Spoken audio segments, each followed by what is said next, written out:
Anyway. You can't have stuff. You've got stuff hiding behind sofas. What are you fucking doing? I haven't got wall space, have I? So Get on the fucking angles. I can't even put a shelf up. How am I going to achieve that? You're like me. Katie, go keep on the shot with the drill. Fuck off. Be serious. How am I, like, I'm surprised that this is all staying on the wall. What's it done? Stuck on with fucking blue tack? No, it's like, you know, a nail in the wall and it's hanging on that. But at any point during this recording, something could fall on an angle. You could do it on an angle, but then you are like, if you nudge anything, that's coming exactly. off. But like, you know, anything could happen in this room while we're in it. So just enjoy it. Enjoy looking at the shirts now as they are, because you'll probably never see it like this again, because it'll just fall apart. So anyway, Richard Ryan, what is now episode 5, because Stanton had to go on for 2. So long time since you've been there, wasn't it? 25 years since I played there. It hadn't changed a bit in terms of what I remember from it, but it was nice to see when we were there that the groundsman guy was there painting the pillars and everything else and getting it ready for the new season. Yeah. Funny, when you played there, that's so civil service youth. Yeah. So civil service youth, that stand on the far side of the pitch, that's in the backdrop of this episode, actually wasn't there. But you've been there so many times since as an opposing coach, and But as a player, it's mental. Yeah, but it's old school ground. Love the whole dressing room bit under the stand, and love all that. Yeah, he's definitely taken the lead in the best backdrop to an episode, isn't he? Yeah, it's not bad. Well, we've put walls in the way of the other ones, so in fairness. Yeah, exactly. But any like standout moments from the episode that people are going to hear about now? I think I didn't realise that Rich had gone from in his playing days from literally the second in the league to top of the league during the season, which obviously had his controversies. And I think the success that he's brought from being his success at Trefelin, how he's then obviously taken that into what he wants to achieve at Port Talbot, and seems on a really positive upward curve. Yeah, he's I managed to get a couple of digs in on him about things that people would remember about him as a player, like, you know, you'd play away from home at somewhere in the valleys in February, and everyone would be caked in mud and soaking wet, and Richard would come off looking pristine with not a speck of mud on him. So I managed to get a dig in or two about that. But like his goal record, most people know, but maybe the younger people don't realise just how many goals he scored at you know, the highest level in South Wales and league titles. But for me, obviously having an inside track with Aberdare, it was quite interesting to hear his mindset around it. That it was like, you know, if they'd been mid-table, I wouldn't have gone. And I thought, you know, because my perception was, you know, he might have made it easier if they were mid-table just to go for big money. Yeah. But, you know, he got such a sort of desire to win things, and he wanted to go and have another go at the Welsh Prem, which is, you know, even though, as I say, I was involved with Aberdare last season, it's just not something I knew really before.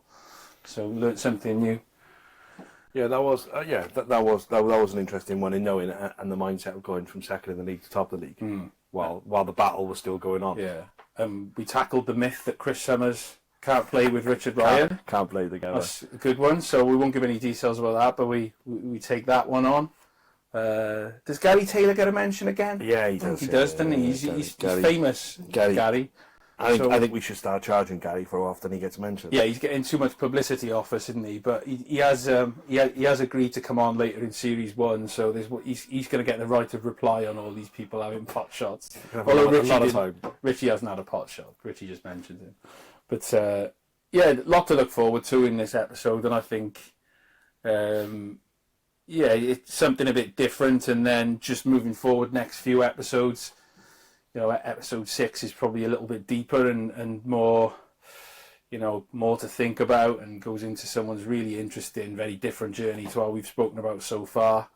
And then I won't mention any names, but the guy coming on after that is a complete change of direction, and he's an absolute lunatic. So people are gonna really enjoy, hopefully, the variation that we continue to try and put in episode to episode, not just same type of person episode after episode.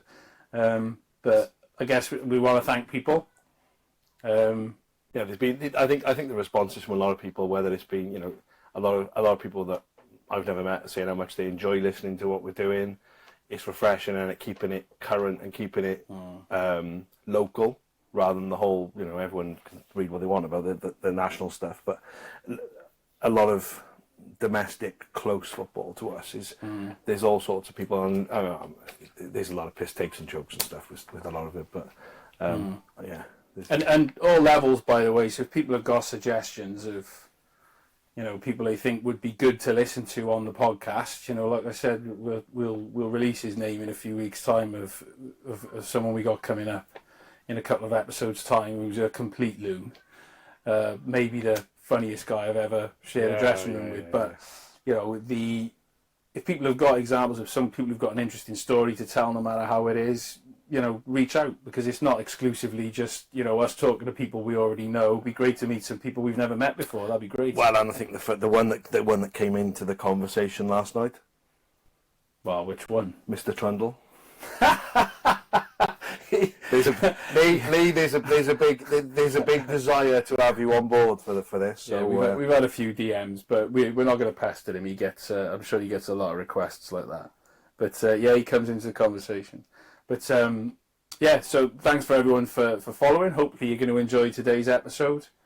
And keep sending us your suggestions and your Twitter suggestions and everything else. And if you haven't subscribed to the channel, do it now. Do it now. See you soon. Well, thanks for having us, mate. First of all, it's funny, right? I'm looking over your shoulder here. This is the first time I encountered you on that pitch. You going to know when I'm talking about? Probably not. Taffs, is it? Taffswell Youth, my first game. So I was going to come in as Taffswell Youth team manager the following year. Yeah. Manager left, and with 3 days' notice, I come in. And you at the time had played 919 in the Youth League. You're Goytre. Yellow ball? Probably.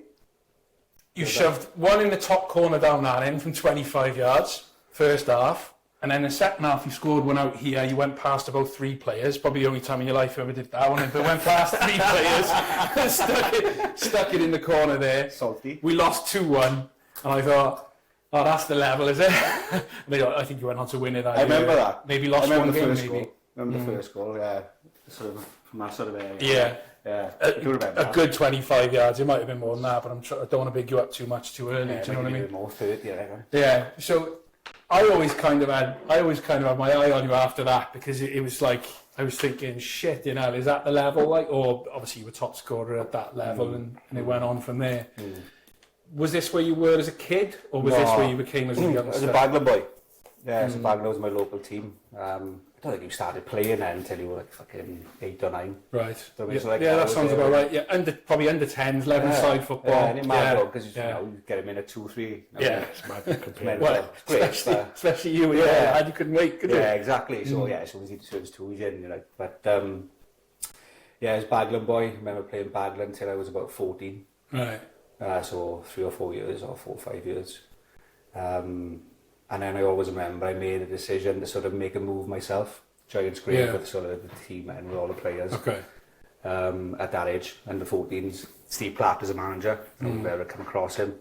His boy was a good player. Daniel, great player. He's with Bristol City at the time. But they were sort of the team, and they approached me. I can't remember. I was done then because obviously didn't have mobile phones. Didn't have social media. It's like when we were talking to Dean Morris the other day, wasn't it? When he was talking about transfers, when he used to get approached back in the day, and they probably had to ring your house, did they? They probably must have been. Speak to your man. Speak to your parents before you're allowed on the phone now. So Bridgie and Buttle would have been in trouble, wouldn't they? Yeah. The Twitter stalkers. Oh, started already. But I always remember sort of my old man didn't want me to go. He was sort of very loyal and, stay with Baglan, it's your local team and all that. And I always remember I sort of made a decision to do it myself. Didn't tell him. And back then, it wasn't a case of comment or whatever, and then you go online and do a registration. I had to go up to the manager's house, who lived up the road from me, knock his door, and he had to give me a card, which was my registration form. That's, the old school with a little photo thing with a passport photo. With a little passport photo. I just remember him with me, and the look he gave me, oh fuck, Do you know what I mean? I was like, but I knew it was the best footballing decision for me, and it was.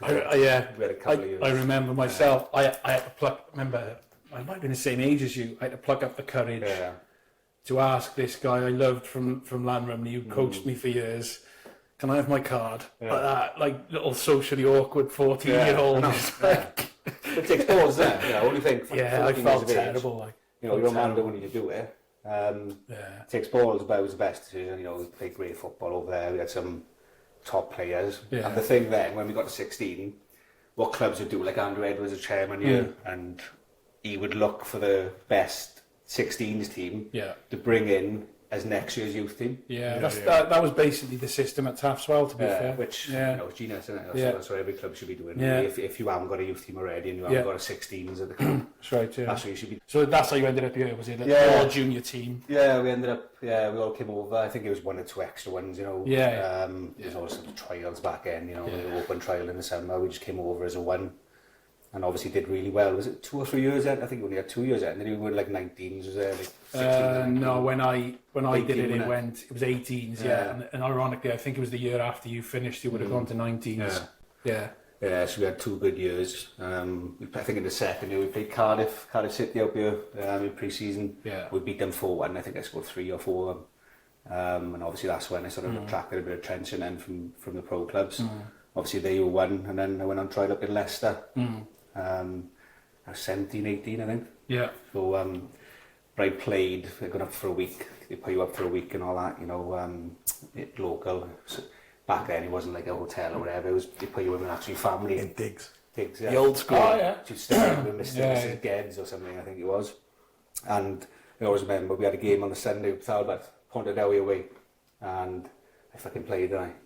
So I went up on the Monday to Friday on trial. I played on a Sunday. I'd done my groin. Wouldn't even know anything on it, I just wanted to play football, which is getting lost these days, that sort of thing, innit? So I'd done my groin, I got up there on the Monday and I said, look, I'm injured. And they said, well, we did say, don't come up if you're injured. So I'm on the treatment table now all week. They got these the treatment you have up there, and this was 23 years ago. The treatment they give you and stuff, is just next level. So they got me okay, warmed up just to take part basically. Yeah. So you train all week, and then at the end of the week you play a game against Leicester's under 18s. So we play this game now. I think Mickey Adams was there, and Bassett was the manager. Mickey Adams is number 2. Because they were watching the game. Leicester were the Premier League at the time. I think it was just before they went into administration. So I got myself okay just to fucking play. I think we've lost 4-3 and scored a hat-trick. Yeah. And you think, fucking hell, I've got a chance here. Yeah, you'd think so, wouldn't you? So, we're really watching as well. So after then you come in and some guy pulls you who's sort of organising the trial, and he's going to go, sorry mate, because the position the club is in at the moment, we're not going to take anyone on. And you're thinking, fucking hell, what's it take? Like, who were the strikers at the time? Yeah. Was that Akinbai, and was that after the Heskey and had gone? How old were you? 18 then. 18. It is different, because I used to do a bit for the Swans. Once you were 18, they're looking at you, especially in financial trouble, they're looking at you like, you got to be a first teamer. Yeah. Or there's no point. Yeah. That's how they were looking at it. There was a right back from Cardiff once. He was 3 weeks too old to be able to play another year of youth football, and they said he's got to be a first teamer then. Yeah. And I was, there's no in between now. There's no 21s and 19s. It's all different now, isn't it? But and that was it then. Once when I'm 18, then you start discovering girls and boys and that was the end of that. But obviously, still carried on here. So how long did you stay? Because when I was sort of doing a few notes earlier on for myself, I was just aware of you continuing to score some goals in your late teens, early 20s. But where did that happen? How long did you stay here? With the youth thing, it was about 4 years. Obviously, Wayne Goodridge was manager initially, got me into the first team. Yeah. And then it was Jonah. Yeah. Jonah came down and... Did you play with Gary Twynham? Yeah. Legend now. Legend. We had him in Dinas Powys for 4 games. Yeah. Great player. I watched him play for you out here actually a couple of times. Because he used to room with Beckham, I think, didn't he? Man United, or what? It was one of the big boys. Apparently, Ferguson mentions him in one of his autobiographies. In one of his diaries. Wasted talent. Yeah, but he played. I always remember him playing for us down at Bridgend Town, He didn't have shin pads. so I'm going to go say he ripped up a bit of the Sun newspaper. That's worse than the story I got about him. He's fucking. I think the ref had said, "Look, you need shin pads," because obviously he didn't used to wear them. Yeah. So the ref has seen it now and they're sending him back in. He's got a fucking. He's got a cup. No, the cup you have a cup of tea in. Yeah. Right, he's got that. Right, he's cut that out and put them in as two of his fucking shin pads. Yeah. Who did we? And you're like, oh fuck, yeah, this. Who did we play with on our son? Carl Warren. Talk about last week. Carl Warren. He did that with a Kellogg's box. Yeah. Playing down a Tonkana, just literally ripped the thing off out of the bin, out of the can, ripped it off and stuck it down the front of his socks. Because Gary Twynham, though, he would be like that. He didn't want to wear any form of shin pads and the socks rolled right down. And he'd go in for 50-50s, 40-60s. He didn't give a shit. And he's got no protection whatsoever. He used to sort of grunt and love it. Yeah. But it gives you the impression he was like just a bruiser. What a football player. Oh, unbelievable. But even now you see boys do this now. They're wearing shin pads and they got their socks sort of halfway up their calf. The shin pads hanging out. Every 5 minutes, the fucking shin pad's falling out. And you're thinking, how can I be comfortable? Like? Rich, it comes up every week. My boy does the same thing. He's got the socks like Grealish. Yeah. The shin pads like that. They're literally about that much above his ankle. But I'm saying, if you got it, I'll be all right. It doesn't even look good, does it? How's that allowed, though? How are shin pads that big allowed? Like, why don't we just say you don't have to wear them? Yeah, why you're already sort of protecting that part of your leg. You know what I mean? Yeah, that much of your shin. Everything should be your ankles, shouldn't it? That's not going to get clapped, isn't it? Yeah. But I used to have them, didn't I? I used to have, remember the one with sort of the ankle sort of part attached to the shin pad? That was the one with a bit of plastic. The ball on the inside and the outside. But all of a sudden then someone decided it don't fucking look good enough. Yeah. You know what I mean? It's funny. It was alright for us, wasn't it? Yeah. But so what led to the departure from here then? Because at the time, Port Talbot are sort of on the rise. It was big news in Welsh football. Few strong sides, weren't they? You know, so was it when Jonah was here you left? After Wayne? Yeah, I think it was when youth and you're playing, you know, you're in and out the first team is fine, you know, because you're playing Saturday. So he's playing on Sunday anyway, or Monday was back then, wasn't it? Yeah. And obviously, you know, you're in and out the first team, what have you. It's okay because you're still playing football, but then after a while, you know, you're in and out. Obviously, then Batalbo's growing, and you know, you bring in your Dodgies and what have you. Yeah. And it's just a case of, you know, you need to go and play football, which I think once you get past youth and you've had a year or two. Did you find, because I worked with Jonah, obviously, as you know, so do you think maybe with Jonah as well, it was just the way Jonah sees a striker is maybe a bit different to how you are? Yeah, maybe. I think one of the ones that stands out, you playing up your Kaisu's first game of the season, I don't know where it is, my first or second year. And you played two up front then, you know, so it was 4-4-2, wasn't it? Yeah. Which is great, by the way. One of the things that's got lost in football, unfortunately. Yeah. The thing is, forwards are always going to say that, mate. Wingers love it. They don't have to track back. Yeah, true. But and I always remember he sat us down on the grass there about an hour before the game. Me, Dodgy, Rob Folland, remember him? Mm-hmm. I think the other one was Andy Pearson, who was another good player. Right. Sure it was him. And he just sort of said, I'm going with you two today, and me and Dodgy started. But then after that, I remember, I think it was 0-0 the game was. And then after that, you just sort of in and out, come off the bench and what have you, and he's just like, you have a call then, you know. I think it was Craig Duggan around me from Goytre. Yeah. Come across Craig?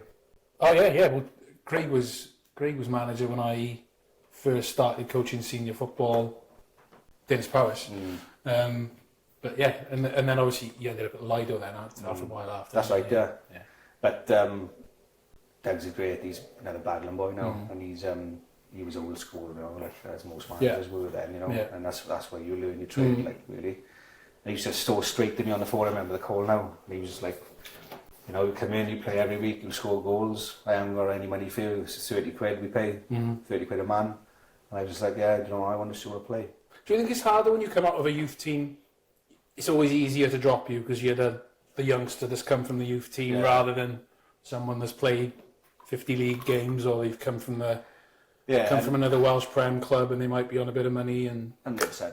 you know, if someone's coming in, like a lot of boys came down from Cardiff, and that's where Jonah was from and where he knew players. Which were you Russ Wigley in your time? Yeah, Russell Wigley? Yeah, another good Love player. Russell, great guy. I think he was coming towards the end then. Sort of late 30s, I think, when he was down here, wasn't he?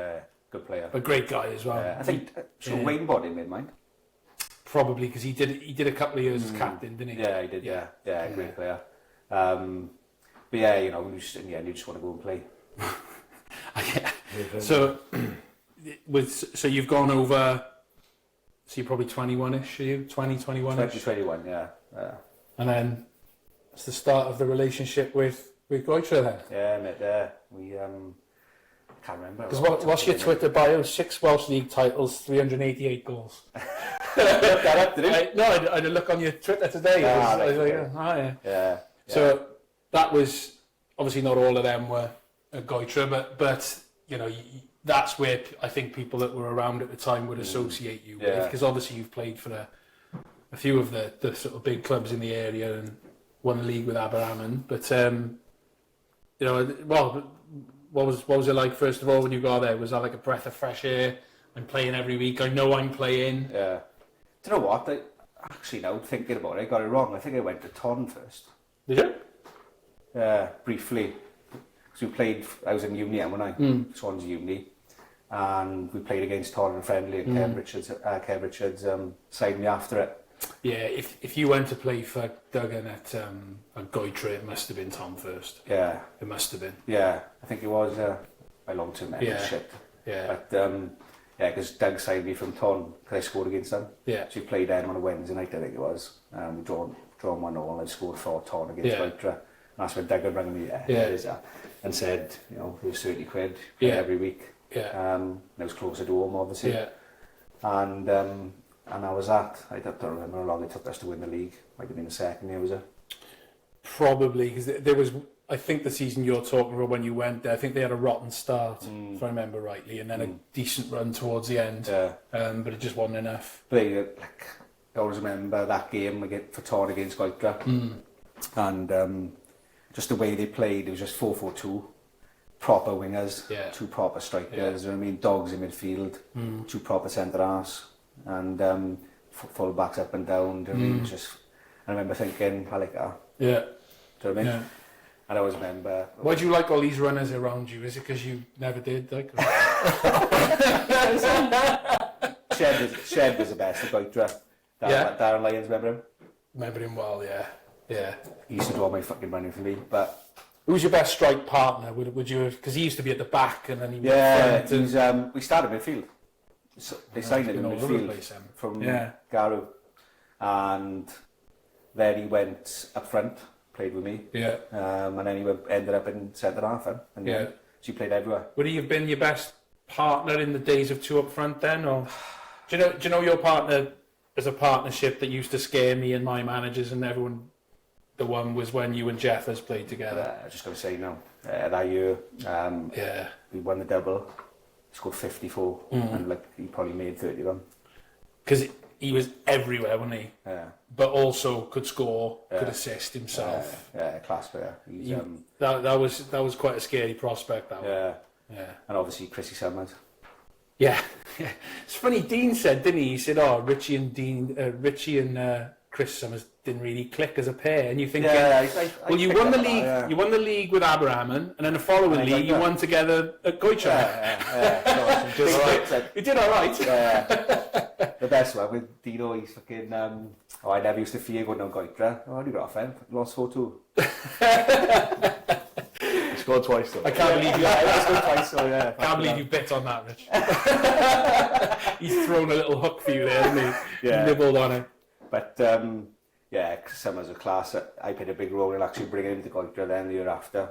Yeah. I always remember going back and Cookie was like, you know, what do we need alongside you? And I just said, go and get Summers. Yeah. And he did. Yeah, 100%. And I always remember pull up to the car when it might have been pre-season and look at the window, Cookie's there and he's like, you got your wish, he said, signing. So he must have gone somewhere else first that season.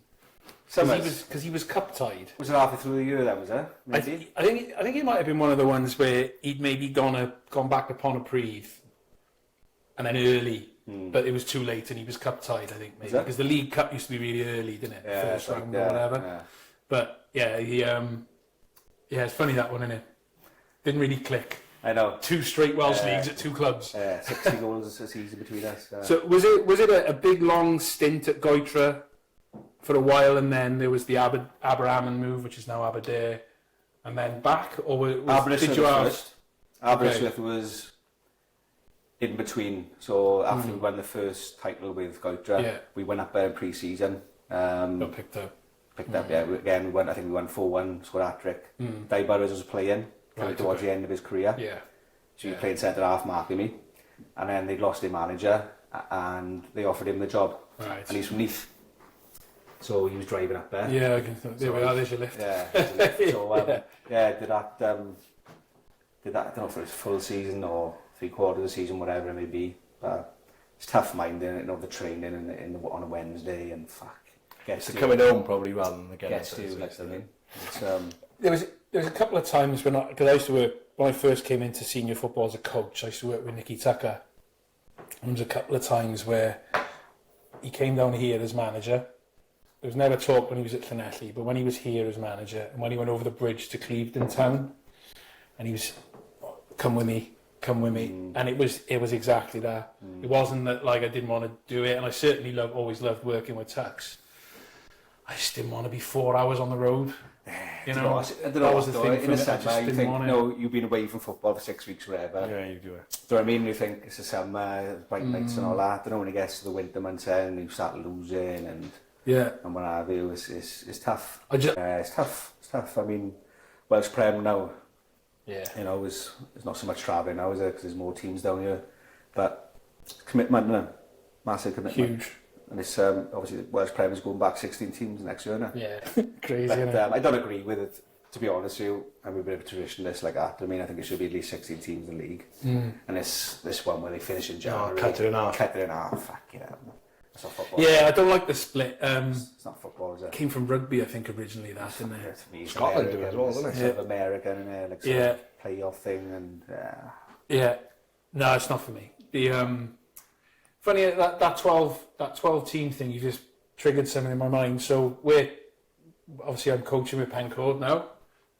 We're here in about 3-4 weeks, aren't we, in the league? On a Wednesday night. On a Wednesday night. How's that happened then? Because when I ticked in the box to vote for the 12-team league, we were having no midweekers. It's 13 now, isn't it?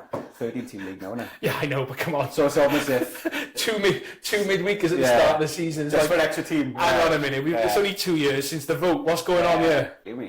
But I hope they're thinking we finish earlier now.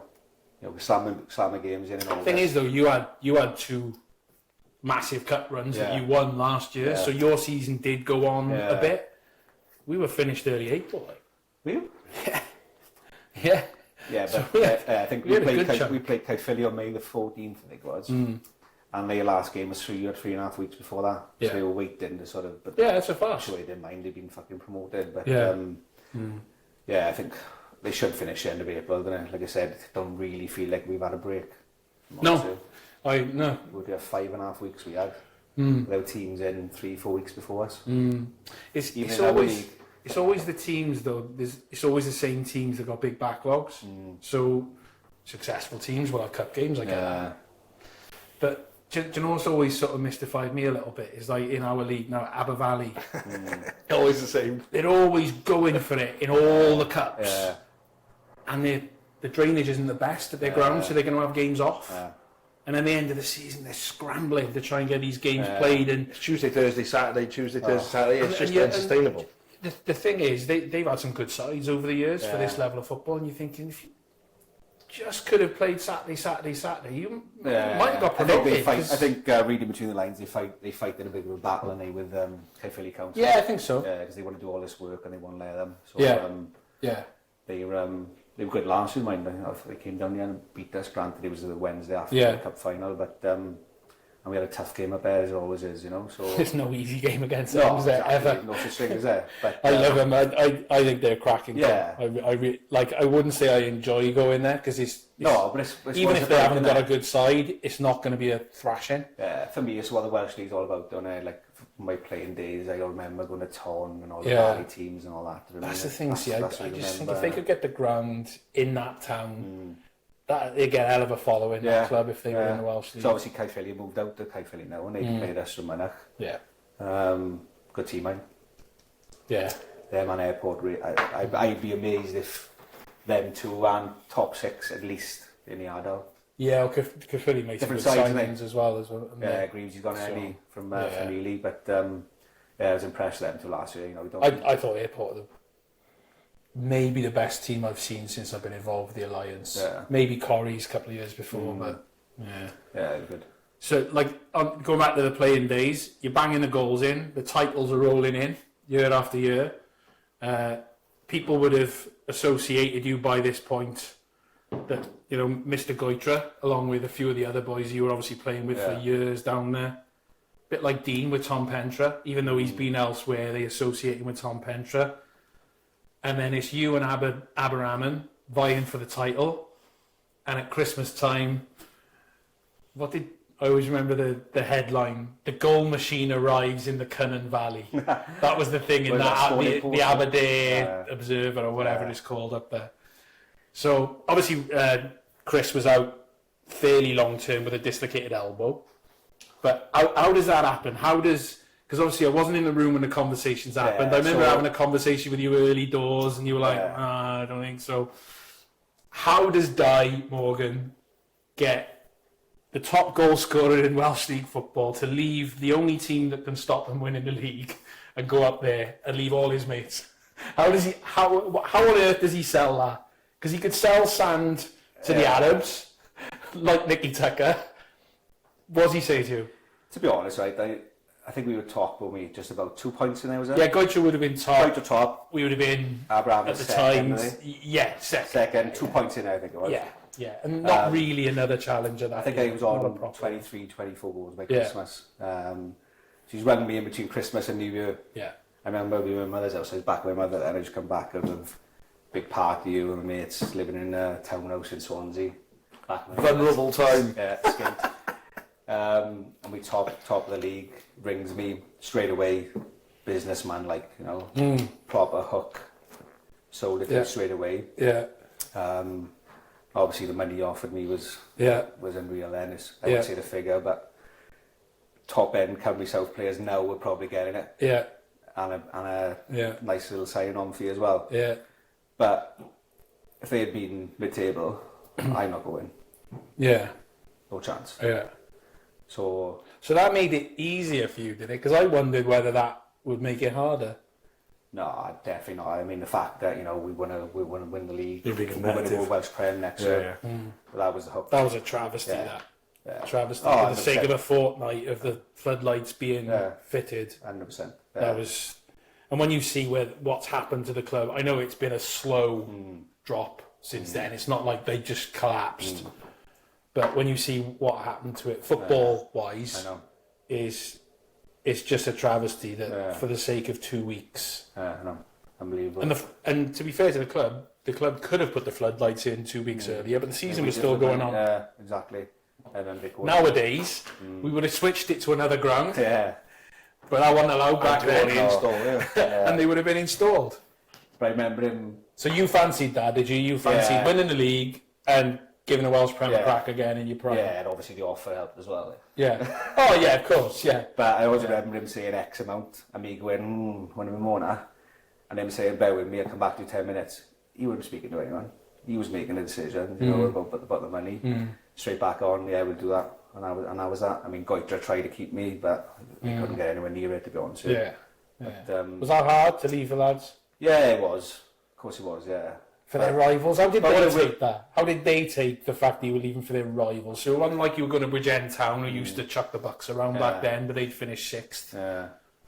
You're talking the rivals, and their main goal scorer now is going up there. You know what, the counter argument though, I think we'd won the league twice already by then and we hadn't gone up. You know, Lyndon was a fantastic chairman, you know, Bree was very businessman again, you know, safe. And he didn't want to go up because he knew we would cripple the club financially, and they didn't have the money. But, you know, obviously boys were like, you know, we want to crack at it. We were all together, we had been. the other side of it was, I want to go and try it, again. Yeah. So that's I never appreciated that was part of the thinking. That's really sad then for you, because obviously the first bit was win the league or finish top 2 to be able to get promoted. And it's not even like you could have stayed there and given another crack, because it all just fell apart. Yeah, so, you love winning stuff. There's got to be sort of a reward as well, and for winning something. So, and in the end, I think we'd won it, skip it forward a bit now, but after we won it again, after I came back, then I think that's when we all left then and went to Bridgend at the time, wasn't it? But, what happened there then? Because you came back, you won it again, as you say, and it's this team that's winning league with one break, and look, history says Aberystwyth were champions that year, but I still can't believe that Goytre lost to the Corries. All they had to do didn't beat the Corries to win the league. Yeah. Jesus, you'd bet your house on them, wouldn't you? Yeah, but it was a it didn't happen. The midweek before we played. And then obviously Aberdare win at Dennis 9-0 or whatever, and it's all over. But what happens there? Because obviously there were people going to Bridgend, but there were a few of you that didn't last there long, weren't there? Yeah, I think 7 or 8 of us went initially, and another 2 might have fallen. Jeffers came in the end. Yeah. Michael Chavez came in, Chippy came in the end. But again, Bridgend was sort of, up and coming in, and they had, the money, they played at Brewery Field, which was a big pull. Yeah. Do you know what I mean? Yeah. And Shed had gone at as a number 2. That's right. So that was a big pull for me as well. Do you know what I mean? Yeah. So, but yeah, we had. Why didn't it work out then? Because there's all sorts of perceptions and opinions. I always remember, do you know what? I always remember Meeks going back about halfway through the season to Goytre, changed manager halfway through the season. Like Lima came in. Right, okay. Yeah, and it was just, I don't know, there was a lot of unrest there, there was a lot of big personalities there. Okay. So, again, just doing it a bit wrong, sort of getting all the names rather than, doing it properly, so to speak. Yeah, it was I enjoyed my time down there. Yeah. And it was RB West after that then. We're going back to the Aberystwyth days, we still had to play them twice, didn't we, after Christmas. I think they came up to us and beat us 2-0, didn't they? Yeah, I thought Di might thought Di might jump off a bridge on the way home, man. I just remember it being a shit game. Yeah. Which they are sometimes, in the top of the table clashes, we just cancel each other out and beat us 2-0. And obviously then we gone down there and they beat us 5-3, have they? Yeah, it was big, but a comeback, wasn't it? Yeah, well, we 2-1 up. That's right, like late in the game comeback, wasn't it? 2-1 up. Dino scored the first one. I don't know who scored the second one, but I scored the third then. And I obviously playing against fucking my club, more or less. And at my club. And I just completely lost. I'd gone around Kurt, scored a goal. I thought, fuck it. And I'd done a fucking massive cleanse in front of the dugout. People still go on about it now, right? No people from who I played with and stuff. But I just thought, this is where I am now. Do you know what I mean? It's, they were giving me a bit of shit. You can have some back. 100%. And obviously, I fucking thought the game was done, and I think they scored 4 goals in about 15 minutes. It might not have been 10 minutes. Plus they scored an header. Yeah. To get him back in it, and then Jeff scored a winner. I thought it was gone at that point because not only the points and the league table, just the punch in the gut that was. How late was that? April was it? Still 6-7 games left, but you're behind. Chasing. Goytre have beaten you twice, and you've won it, and managed to not win it. It just felt like a massive momentum shift. So to pull it back from that was amazing, dude. Yeah. They give you any shit after the end of the game? Oh yeah. As expected. It's part of it. It's part of football. And of course it is. Do you know what? I think that's got lost now. Yeah, but it's other rivalries now. Everyone used to fucking hate each other. Yeah. Now everyone just kisses each other's ass and all the best of the rest of the season and all that. Great bunch of boys. You don't fucking mean that, Yeah. So following year, you're back and Goytre win the league again. Yeah. Last minute goal. Across the road there. Avon Lido. Yeah. We were there. Were you? We were there watching because we were playing you the next week. The final, yeah. So you talk about Chrissy Summers. So amazing. I remember that night because we were watching it with Jonah. So amazing scenario that night. If Avon Lido win, they're champions. if it's a draw and Cambrian win, they're champions. Yeah. And if you win, you're champions. Yeah. And Lido are 2-1 up with 1-0 up, with minutes to go. Cambrian have won.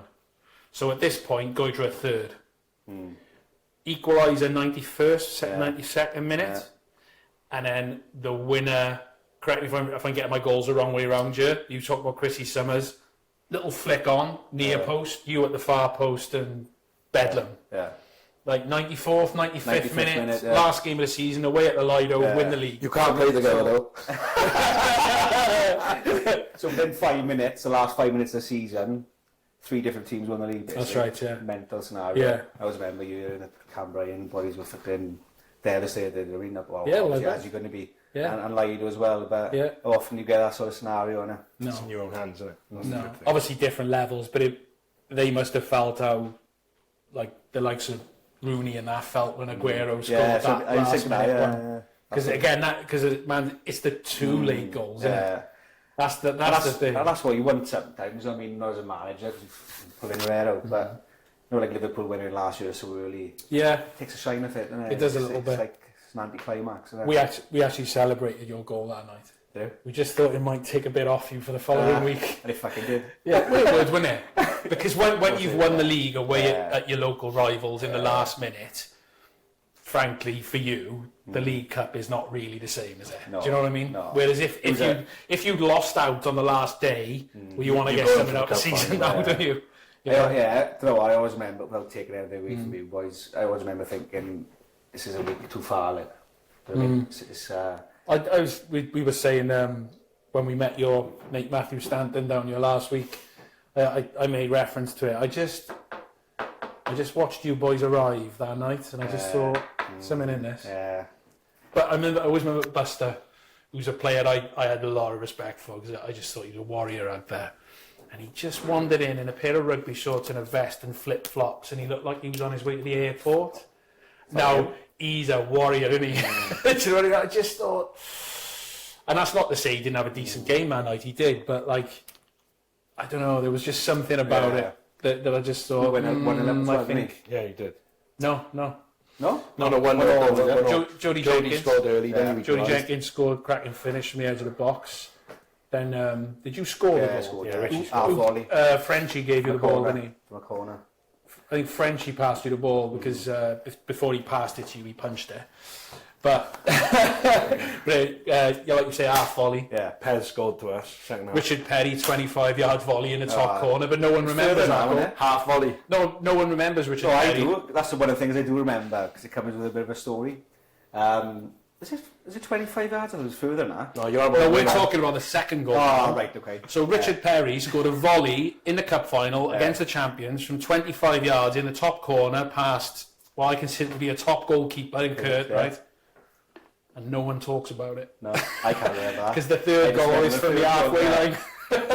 Correct me if I'm wrong, but it was like Jason Cundy's for Spurs against Ipswich. No. Got in for it. No? Cundy's gone for the tackle. No. Kazi meant it. No. Right, okay. It's come over his shoulder. The thing and he's tried it. The thing people don't know about Reece Carr, and you'd have no way of knowing because we were playing in the league below. Yeah. Probably tried that about half a dozen times during the season. Because it never quite came off. Yeah. But I had an amazing view because I'd gone up in the stand because you were obviously chasing the game. There's 10 minutes left, and Cookie's making changes all over the place, and I'm trying to keep up with what's going on, and I can't see it from pitch level. So I'm behind this ball. I watch this ball go up and over Kurt like that. So obviously I see it from the top of the flight. Kurt's not getting that, and that's on target. So I know before the dugout know that that's going in. But it was, I mean, Christ, it's got to be 70 yards from the goal he's hit that ball. It's come over his shoulder in front of the dugout, and as he's bounced, he's literally just gone without looking, boom. Yeah. And even as soon as I'm sat dugout level thinking, first reaction, fuck off, Kazi, not again. And as he's hit it, I've gone, ooh, that's got a chance. The funny thing is that goal comes up now even because we're in a bar after the game now. Obviously, Kurt's there, and that's. And, does he get shit for that goal? Well, no, I bought it up. I was going to say, because Kazi's hit this so early, there is not a goalkeeper in the world that predict he's going to shoot. But the funny thing is, we had a goalkeeper coach at the time, Neil Fredrickson. Yes. Oh, yeah. Yeah. He was sort of Cookie's goalkeeper coach. He used to take Kurt on his own, even when he were training and all that. And he was an ex-player himself, Welsh Prem, I believe. Tough guy as well. Top man, tough guy. Yeah. And you were obviously, he scored that goal from the halfway line, wherever it was. You were all celebrating. Our bench is all fucking disarray. So Ferry's sitting there like that now. After about 5 seconds, he's gone like that. If I fucking win, I'm going to fucking kill him. And he's got it like that and fucking run towards Kurt. He's completely lost it. Didn't even realise he'd fucking got in. Wanted to kill him. Well, like I said, I had a different viewpoint, right? And it's just pure luck that I was stood where I was when Kazi's hit that. He had no chance. No chance. It wasn't even like he was stood outside his box. Kazi's just hit this like a rocket. And he could probably have 50 goals and hit it like that once. It's one of those things. When it's your night, you know exactly, you know it's your night then. And obviously but do you know what? Fair play to you boys from Cookie right the way down that night. I thought the way you took that was first class. Like, because you could very easily have thrown toys out of the pram and kicked off, but you were all good as gold after that game. Right? Full of respect for what had happened. I think a big part of that as well, you know, when you've won the league as well, sort of like having a double every year. Like, You'd all book the next day off though, wouldn't you? Oh yeah. Weird. Brilliant. So title starts to wind down towards the end of your playing days now. Where are you when you make the decision? Back at Goytre, so I'd you were at Ferry for a while, weren't you? went to Ferry for a season, or half a season. And you were scoring a hell of a lob against us up at Port. Yeah, that was about. Was that Britton Ferry? Long way out. Was that Britton Ferry? On the right hand side with your left foot, I think. Big lob over the No, kill. right foot it was. Who was in goals? Hell of a- Right foot. It was a right channel. Is it Netty or is it? No, Or was it Fletch?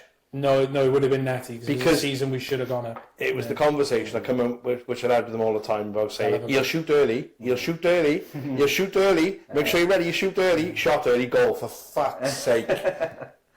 Yeah, I remember that one actually. Were you starting to think towards management then? Well, I got Because you're injured- such I a got football injured in that- nut. I got injured in that game. But were you always thinking, I'm going to definitely go Not into really. it, or? Not really, but I knew I wanted to stay in the game. Yeah. I mean, Why is that? What would you have missed? just football in general, everything that comes with it, just even watching a game if I'm not involved. Yeah.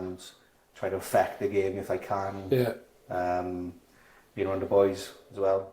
So how does it happen? How does the move to management happen? So I actually had a brief spell at Taffs as well, I don't know if you remember. Yeah. Bridgie took me up Yeah. there. I do. Again, 3 or 4 games, doing well. Playing with Topper on one side, class player. Yeah. And Jamal Roberts, Jamal was Roberts. in his prime when he right winger. And it worked brilliantly, you know. I was obviously fox in the box, scoring the goals, and they would running, terrorising full backs aside of me. But again, 3-4 games, I think it was on 3 or 4 goals or whatever it may be, and injured again. And that's when I knew when I kept coming back getting injured. Yeah. But it was all because I used to play with injuries. Yeah. Do you know what I mean? You think, fucking two man on Tuesday night. I remember we played Lido for Goytre. Tuesday night, I was only about 26, 27. Really bad one, I had to come off. So obviously, I'm, black ankle now, next 2 or 3 days. We had Garu on Saturday. And I think, Garu were poor then. Everyone was sort of whipping them. So I'm in my head thinking, fucking hell, there's 3 or 4 goals there for me. So I'm strapping up now. Got this fucking black right up my leg now. I've strapped it up. I'm literally limping around the pitch. And I just knew I had to play because there was a couple of goals in it. Yeah. But obviously not knowing what I was doing to myself long term. Yeah. And when you got that weakness in, it's not just your ankle, it's your groin goes, your thigh goes, because it's compensating for it, innit? For sure. So you get to 31 then, and I was done. So how does it happen then? I'd gone back to What Goytre makes it- because I knew I had a place there, whatever happened. Yeah. So I was like, I think Cookie was coming towards the end, Uh-huh. and I was sort of bit part player, because I was obviously coming back from injury, whatever. And we just stayed up that year, mate. I think it was 30, 31, so Yeah. that would have been 10 years ago. Yeah. And they fight in relegation. I don't know what happened. Obviously, a lot of us had left to go to Bridgend a couple of years before, and they were sort of rebuilding, I imagine. But and Illo was in with Cookie. Illo was coming towards the end as well. And then he took over the year after, the season after, because Cookie finished. So and then again, year after, Illo's manager. I'm trying to play, but I can't really. Yeah. And then I think we played Rill away in the cup, Welsh Cup. Right.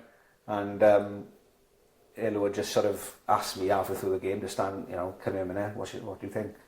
And it all started from there, really. Went in with him, done sort of early season with Illo. Then John had got the job because Illo went to Llanelli. And then I had a season then. Again, I tried to get fit again. Yeah. Got myself really fit in the summer. All of a sudden, then planted Jono's plans now. I got injured and straight away, and that was it. So went in with Jono, Vince Lewis. And later on, Wisey came in then. And that's how we started. So I done a year with Jono. And then in the summer then, got offered the Trefelin job. Out the blue? Mikey Waters. Mikey's a Goytre manager now. Yeah. So I played with Mikey with Goytre and what have you for a number of years. He was coming towards the end, so he went to sort of play locals as it was then. They were in the old Division 3, which is obviously Tier 4 now. And they were looking for a manager. How did you find that though, going from being a number 2 and being the good cop, which I always used to find with him? But how did you go from being the good cop and sort of being close to the boys to being the top man making the tougher decisions and not being able to be one of the boys? I think I knew in our spell with not so much with Illo, because I was still sort of burning then and what have you, but I sort of knew in that year with Jono, I want to be the one making the decisions. Right, yeah. And if you think like that, obviously... Yeah, 100%. No, you're spot on. It's the thing for me that I wouldn't have been able to do what I do now with Powers at Pencoy 5 years ago, because I would have been like, if we weren't doing it my way, I'd be angry or frustrated. Now I'm just like, well, you're a gaffer, that's fine. Just giving you my view. I said to somebody the other day, funny enough, I was talking to someone about football, and I was thinking it must be really difficult for someone who's been a manager to go back to being a number 2. It depends where your headspace is at. Yeah. Where I'm at the moment, it's quite complicated where I am in my head with it all at the moment, but where I am at the moment, I'm fully respectful that that's the manager. Yeah. I'm not always right anyway, so there's no point in me getting angry if it doesn't go my way, because I might have been wrong anyway. Yeah. Do you know what I mean? So as long as you sort of, if you feel heard, and as well, like I've seen people do that, and you're thinking, how on earth is that guy that likes to play that way going to work with that guy that likes to play that way? And whereas Mark, who I work with, I obviously we see things very similar anyway. So we both know someone who's quite high profile in Welsh football. I won't mention his name just in case he wants the number 1 job again. But he tells me a lot that the number 2 job is the best job in football. For the reasons you just said, you don't have to deal with all the shit. I see throughout the week you come in, your best mates are the boys, and you enjoy the best parts of football. But then, if you've been a manager before and you make decisions, it must be tough. Yeah. Depends how much of a role you got, sort of, in making a decision with the manager, I suppose, isn't it? Yeah, every situation is different. I mean, you've managed a few clubs now. Every club's totally different, isn't it? Yeah, true. Yeah. So bit of a ride with Trefelin now. Yeah, it was, mate. So first season just missed out. Goal difference, but we won the last day. So who was it that went Swansea out on Uni, the last day? Was it Bridgend Street? Bridgend Street, yeah. Okay. So it was that Swansea Uni, Bridgend Street all the way through. Because we heard last week about the ban on players going to watch the last game. Right. The night before the cup final. Yeah. But you've still got to the cup final. Yeah, we got to the cup final, so we didn't lose a game till April. So we had the semi-final against Pontypridd on the Wednesday. Yeah. 3-3 went to extra time, beat them on pens. And on the Saturday then, we were still unbeaten. So this was April. Might have been end of March, beginning of April, right? So we've obviously the emotion then that takes out of you getting the cup final, what have you. Yeah. So 3 days later, or 2.5 days later, you got Bridgend Street. So they'd come down, they beat us 3-0, right? There was nothing in us. Couldn't string a pass together, right? It was just emotionally, it was just couldn't do anything. When you're still in a league situation, it's actually the worst way to win a semi, innit? Yeah. To go through it all and then everything. penalty shootout and have the elation because now it's hard to get back in. I always say now, they've only got a cup run, even if you get knocked out in the semi-final. Feels like the end of the season. Because you've been so emotionally attached to it and what have you. It takes so much out of it. It just feels like the end. So you've got to go and play a game then. I think we were like 21 points ahead of them and they had like 8 games in hand. So they beat us. So basically they've got to win all their games then to the end of the season to beat us on goal difference because the goal difference is much better even at the time. We were obviously watching it very closely in Lanrumney, with them being local rivals over the years. Swansea we were sort of just very efficient. Dav as manager then, he's obviously a top coach. They were just winning 1-0 and 2, you always knew they were going to win. So we've gone and beaten them up there with a week to go of the season, Swansea Uni. Beat them 1-0. So we put ourselves back in it then. And then obviously Bridgend Street, Swansea Uni was the last game of the season, the night before our cup final.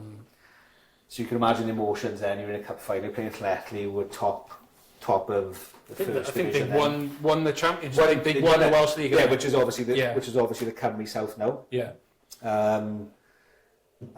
Played against them on the Friday, so I'd gone up to watch the game on the Thursday. Obviously the players weren't allowed to. And obviously Bridgend Street, Swansea Uni had got promoted. There was only going to be one winner really. It was from Aldi. They beat them 2-0. So you can imagine then Thursday night at fucking 9 o'clock, all the boys are heads up their asses, and we got a cup final the day after. And we just managed to pick ourselves up. You pulled it out the bag. Unbelievable performance, against obviously Athletic team who were at their peak then. Trundle was at his peak. Not to say he isn't now, mind. He's still he's not doing bad now, is he? That goal in the final last year, you're like, fuck how old is he? I know. So, but how do you think about that when you think about how early you essentially finished as a full-time player through injury, and you see him doing that at 48? Yeah, no, it makes you wonder, doesn't it? Even like a normal time to finish is sort of 37, 38, isn't it? But 31 was young. How old would Trundle been when Llanelli came to Porth? Well, when were you at Britton Ferry? How long ago was that? Was that season? 7 years ago, was it? So it was 48 now when he... Do you remember? Do you remember the old flats at Bramporth? They were all derelict, weren't they? Right? Remember the bus? Llanelli turned up with the bus, and I remember Bev's getting off the bus and Trundle, and I remember him looking at the flats going, what the fuck is this? I thought, right boys, here we go. Do you know what, though? He's up, stuff like that, he's all up for, he's probably... He was great after the game. He's probably got Cardiff fans on the touchline giving him shit. And he's brilliant. It fuels him. Brilliant I didn't go to the final against Trefelin and Trefelin last year, but I heard they... he was getting dogs abuse, It was really bad. A few of the guys from Pencoed were there watching. He loves that. He loves it. Thrives off it. But how people haven't cottoned on to that. I know, You're just making him better. Yeah, exactly. It's amazing, isn't it? So, and then the following season is promotion. So you've got your promotions, and so how does it all come to an end? Because I had a feeling you might be there for quite a while. I was at 5 years. Because you were on a bit of a... but I thought like this could be a dynasty, do you know what I mean? Almost like you're playing days with your association with Goytre for so long. Because it just... Was it as much of a club on the up as it felt? Or did you ever feel you were like overperforming? Definitely, I think as we were going up, sort of the club were making big strides to off the pitch as well. Really hard off the pitch. It felt that way from the outside. It's not always... What is that? The second season, the first season, we didn't play as much football as the boys would have liked. But my promise to them was, if we get out of this league, which is basically the amateur league, in a tier 4, then we just play football, and we did. So the second season, we had a summer of just we brought the right players in, Joe Clarks and Scotty That's the point, though. You've got to have the players. Exactly. Steve Berry was with us. We'd moved him back to centre half, ball playing centre half, with JJ as well, who was a top class on the ball as well. But you've got to have, like you said, if you want to play football, you've got to have 10, 11 footballers, otherwise what's the point? So we got him playing brilliant the second year, or third year, sorry, in Division 2 then, which is tier 3 now, isn't it? And we got to, obviously, March 2020. It was us and Risca was second. Yeah. We were 18 points ahead of them, something like that. And they were New Year's challengers, so it was like first against second. We gone up there and beat them 7-2. And that was the weekend COVID. Yeah. So obviously we were unbeaten 20 games in, I think it was. And obviously COVID hit then and put a stop to the season. So obviously we got promoted on points per game. Your one wasn't debatable though, was it? There were No, some exactly. promotions that happened that year. Yeah. Like, I mean, But we got the good end of it with Llanrumney, right? So there was Cardiff Corries, ourselves, and Abervalley that went up from what is now the Alliance Championship. Tonnerevel missed out by about 0.1 Yeah, do you remember the average game? from Cardiff Corries. That's harsh, do you know what I mean? And I think they had 4 games in hand, and most of them were at home. And that was horrible. Do you know what, though? But yours was not, Yeah. you know, there was no debate, was there? No. Do you know what I mean? Do you know what though? How else are they going to do it? There was no other way. There wasn't. And like, you look at that, Richie, you were so far ahead. Do you remember what that was? We had North Cornelly on the Saturday before COVID, right? And I obviously only live in Pencoed. I remember saying to the boys about, it might be off. I went down there Friday, I went down there Saturday to get this game playable. Do not let them call this game off. We won, we won, and then literally we went up on a points per. If we wouldn't have won the game, we wouldn't have got it. Yeah. So Rod was a hero. Take it out. Rod got us promoted. A fork. How does it come to an end? Do you feel it coming? So, season after, and I always remember, I learned from this. I think we were allowed back after COVID, the year after, on May the 1st, I think it was. Right. I want to say May the 1st. Okay. But obviously the season was still starting at normal time. Yeah. End of July, August. Yeah. So obviously then me being so keen, because we'd be fucking flying. Let's get back into Let's get back into Yeah. the 1st. Everyone has to come back in fucking 1st of June. Yeah.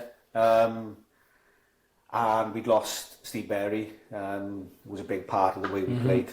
We couldn't really replace him.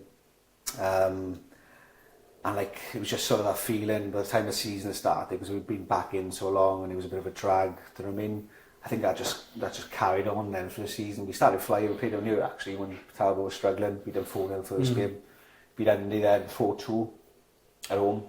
And all of a sudden, and then we played Pontypridd, and that's when they were starting to get good again. Obviously JJ was the manager, wasn't he? Yeah. Gavin Bedard, Aidan Lewis's and what have you. And they came down to us in the 3rd game, and I always remember our front 3 were missing, so we were makeshift. 3-all or 2-all? It was 2-all, I think, going into the last couple of minutes. We'd scored from a corner, thinking 3-2, we won here now, and they scored in the 95th minute to make it 3-all. And sort of, that was sort of the start then of the down period, as it were. So it was like start, stop, then start, stop. You know, injuries and what have you. And then I think we ended up finishing 11th. But I don't know, because I think because the club had been so used to success. I don't know if it was enough for them, you know. First season in the Cymru South just to survive. So listen, you know, I've enjoyed my time up there. But what I've learned from it is that things come to an end. You know what I mean? It's not a case of this happened, that happened. It run its course. Yeah. Did you feel it coming at a time? The sort of conversation. I think so. I think during the season as well, I lost my dad, and you know, my emotionally wasn't really in it. You know what I mean? I was coming to football and what have you.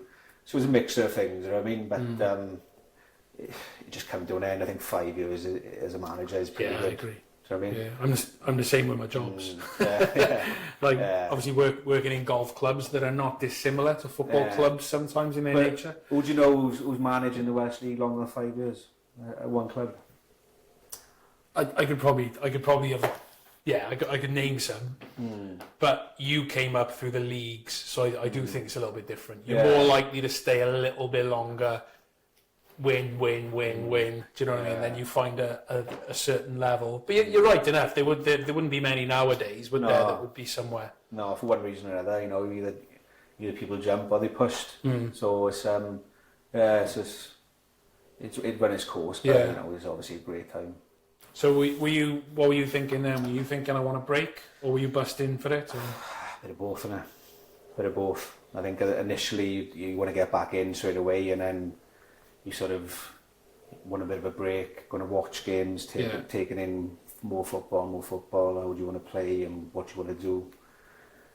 And then obviously anyway, one or too many Saturday afternoons around Pepper Pig World, didn't you? And Folly Farm, I think, fuck this. Especially during the if season. you found this, so this is the first time you've been in this situation. I always remember first time I found myself there. When it first happened, Cross y Ceiliog. So leave Cross y Ceiliog, and my phone for about 10 days was just on fire. And do you have clubs like reach out and say, "Oh, do you fancy it?" You've been very successful. Yeah, so I'm surprised if you didn't have there was a few. one or two initially, which I didn't fancy. There was a few, and they just didn't feel quite right to me, right? And then 10 days in, right, my phone just went silent, and I went, "Oh shit!" Do you know what? What I remember though is when you leave a club, everyone's got a manager. There's very few clubs who are looking for a manager. So it's not a case of you've left Crossy now. We're going to get rid of a manager and put you in there. No. They got to wait till the manager goes. And you actually wouldn't want to go to a club that would do that either. No, exactly. Yeah. Like seeing, well, I'll be me in 2 years. It's a bad start, man. Yeah. So how does the move come up then? Because it's very different where you've gone next. Yeah. So so I think I was doing one of my houses at Christmas time, or December anyway. And Guppy rings me. Guppy was on. Guppy's on the board then at Cambrian. Yeah. And he said, would you be interested in a conversation? And he said, yeah. I was missing football, big club. How badly were you missing at that point? Because it's been a while. Yeah, it's a good 6 months though, isn't it? Yeah. And for you, that's a long time, isn't it? Yeah, it is. Because you are footy mad, aren't you? Yeah. I took a photo of your registration number coming into the car park there.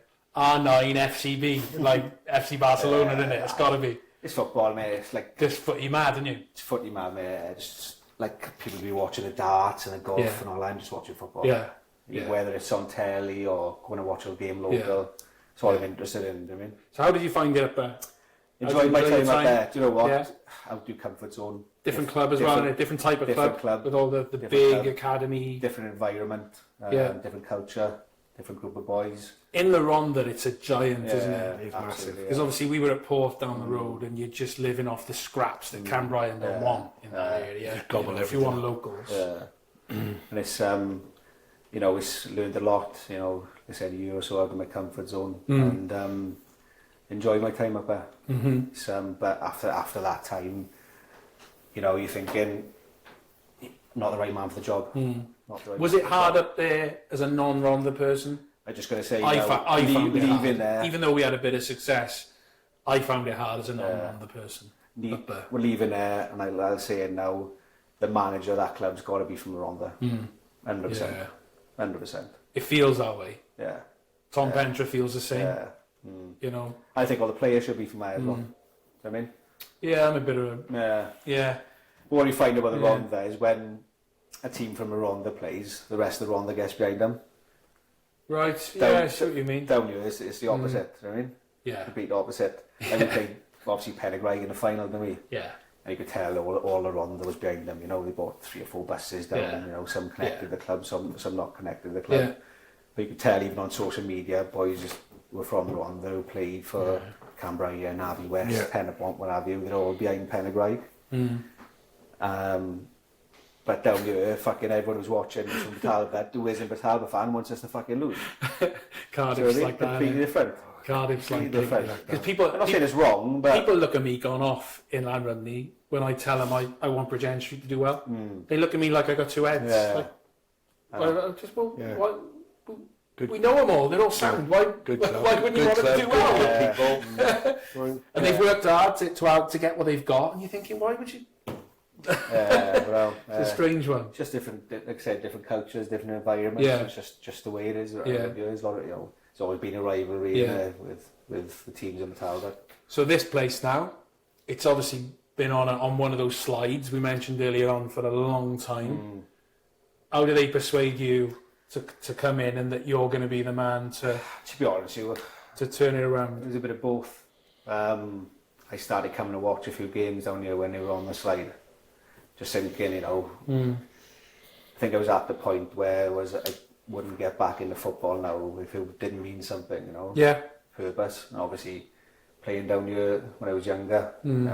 Obviously, it was a club my old man followed as well. Yeah. So it had purpose. I mean, it was like, hang on a minute now, something needs to happen. Yeah. At that club, otherwise it's going to keep going and going. It's going to. They're like us when we went to Llanrumney, isn't it?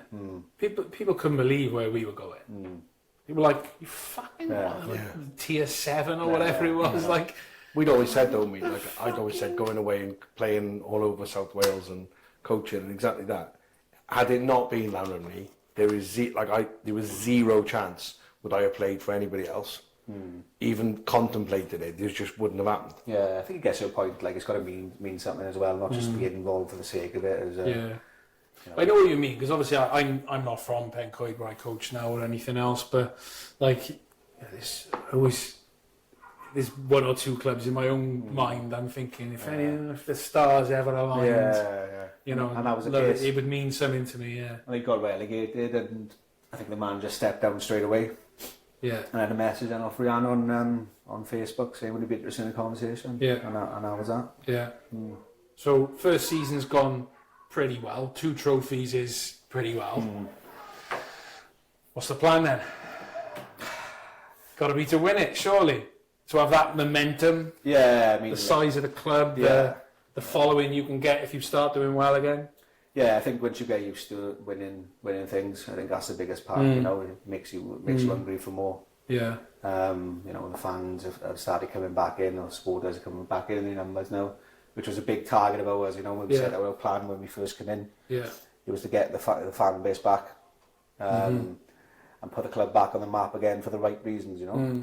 I know you were talking about the grass needing cutting out there, but it needs a break, doesn't it, during this summer? But I just love when we arrive tonight, you know, the guy out there just painting, because I've been in a couple of times in recent years and just thought, it's looking tired, this place, and it's fantastic, isn't it? What you've actually got.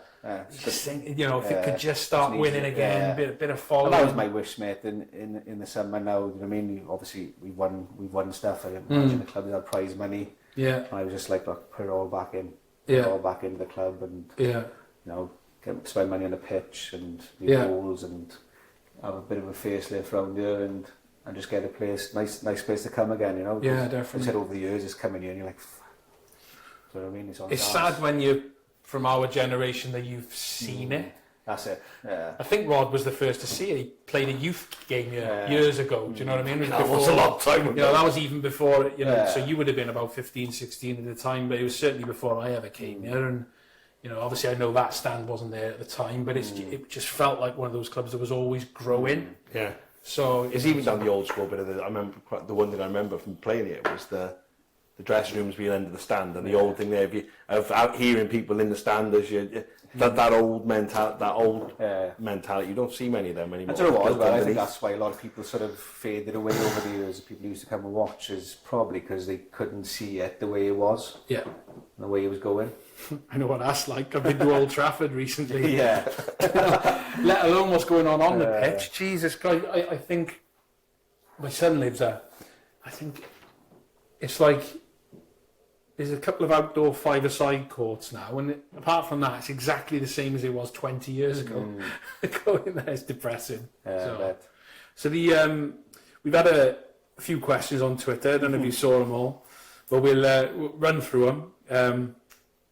So let's get him out the way first, Mr. Meacock.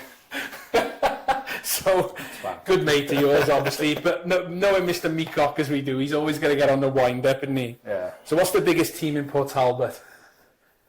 Well, historically, you'd have to say either Lido or Port Talbot, because obviously, the history. I know we mentioned in one of your previous podcasts, you know, what is it about Port Talbot, you know, all the players, you know, everyone does well, really, doesn't they? Teams of Port Talbot.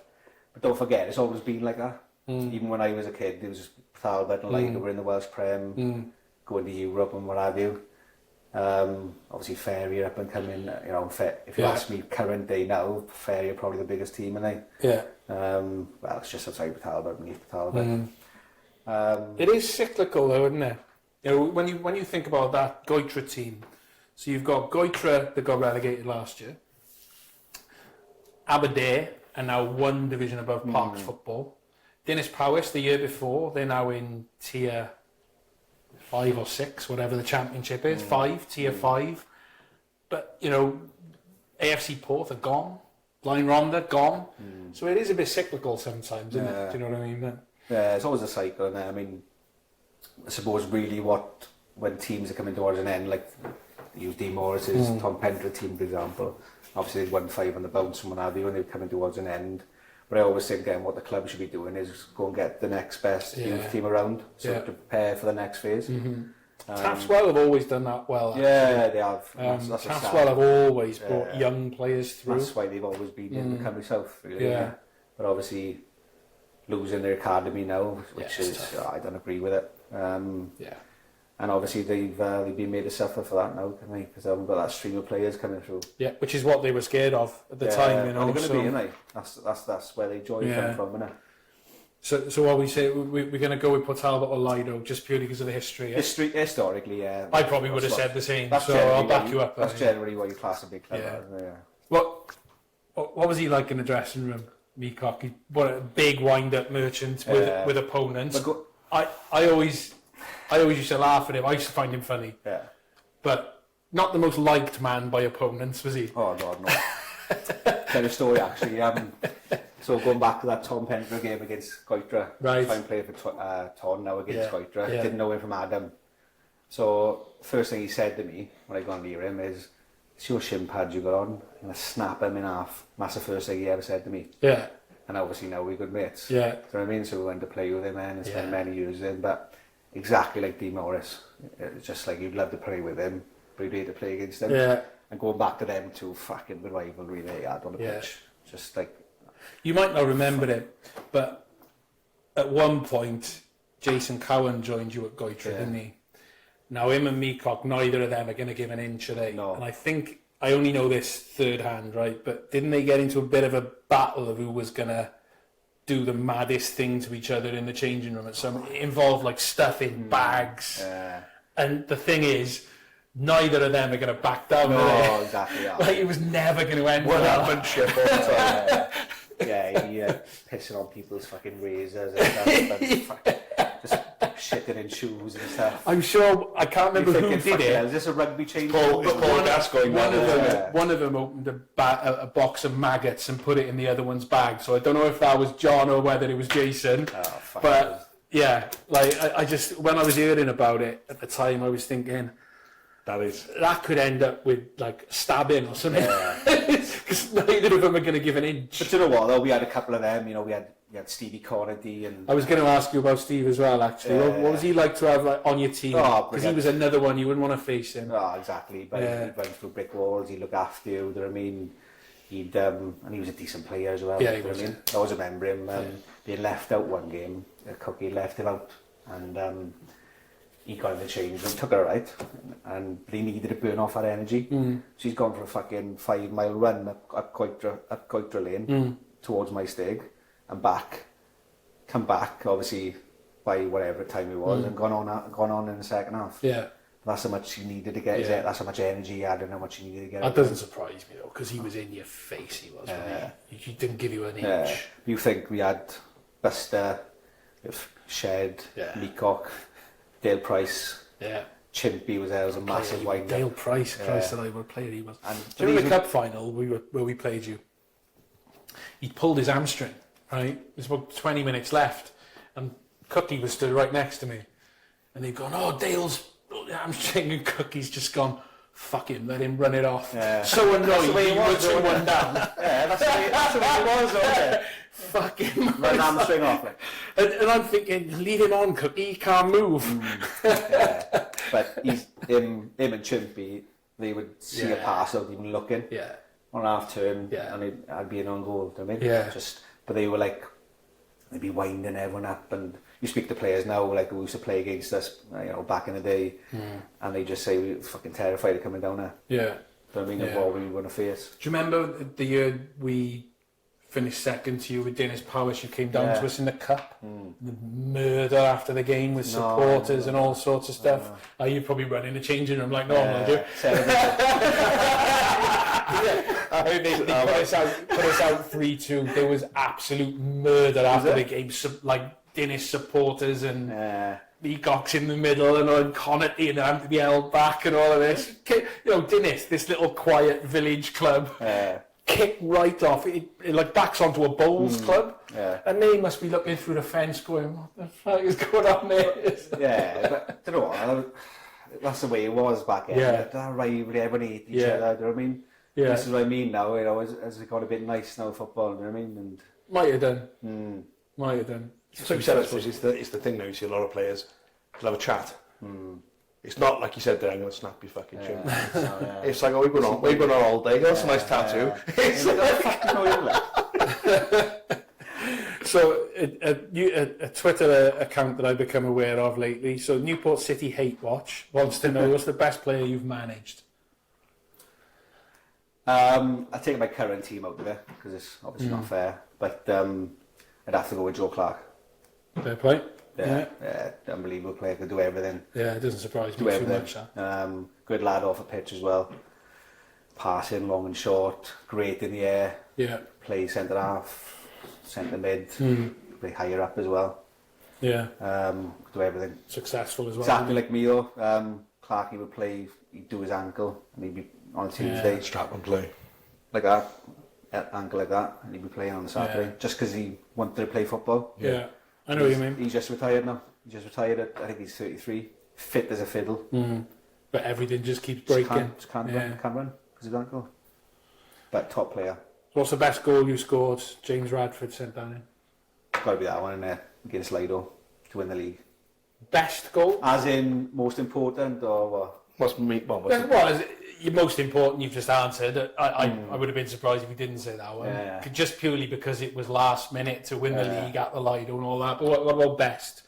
I think it's the best goal you scored. Like as if you say, oh wow. You played Harvey West. Dell was manager. Goytre. Played him at home. Okay. I think it was just outside the centre circle. And I hit one on the volley and it's just flown in top corner. It's one of them, you first fucking hell, you wish we had videos around them days. Yeah. Or even Twitter. Yeah. But it's the one that sticks out, I think, in terms of quality. I think most people, even scoring as many goals as you did, they've usually got one or two that just straight to their mind. But you're right, though. It's a shame that we didn't have the cameras. Do you remember Cam Bryan were the first, weren't they, to have just a camcorder? And Ponty did it as well. And everyone took the piss. Now everyone's got a VO. Now there's Parks teams with VOs. Yeah. The funny thing is, we'd all be fucking watching it, wouldn't we? Everyone's taking a piss out of Cam Bryan now, and we're all fucking watching it. The funny thing with that Cam Bryan one was, obviously, the guy talking. The commentary you could hear around. This side of it, and the people stood, 2 yards away, going, fucking hell, ref, you fucking... Funny enough, we played them at home for Goytre. I think we beat them 4-1 in the cup. And good mate of mine, he was sort of in and out. He didn't play long, but he's youth. So that's how I met him, and he carried on playing for a couple of years. So Jared, what's the keeper's name? Jared. Right. No, that's the centre half. That is now, isn't it? What's his name? From where now? Up. Canberra. I think Cam. His name Jared something. Oh fuck me. Anyway, I can't remember. He's got off injured, right? Early. So my mate then, who was an outfield player, has fucking gone in goals. And I scored against him, and I still send it because they used to do videos back then, didn't I still send him. Now he's fucking making excuses and what have you. But glad he did it. So, a couple more questions. So, again, right, I know nothing about this story, right? So we'll just edit it if it's offensive. Why were you so pissed off when Cam Bryan's game with Ammanford was abandoned? Oh, fuck it, I wish I'd do that. Richie Phillips. Because we 2-0 up, flying, there was no way they were going to get back in the game. It was raining, I've seen you've played on a number of times worse. I think. Oh, so this is a game you were managing? Yeah. Because the way you wrote it, this question, was that you were Trefelin manager. No. You were like second in the league and this game's gone. No. Oh, so you're 2-0 up and the game got abandoned? 2-0 up half time.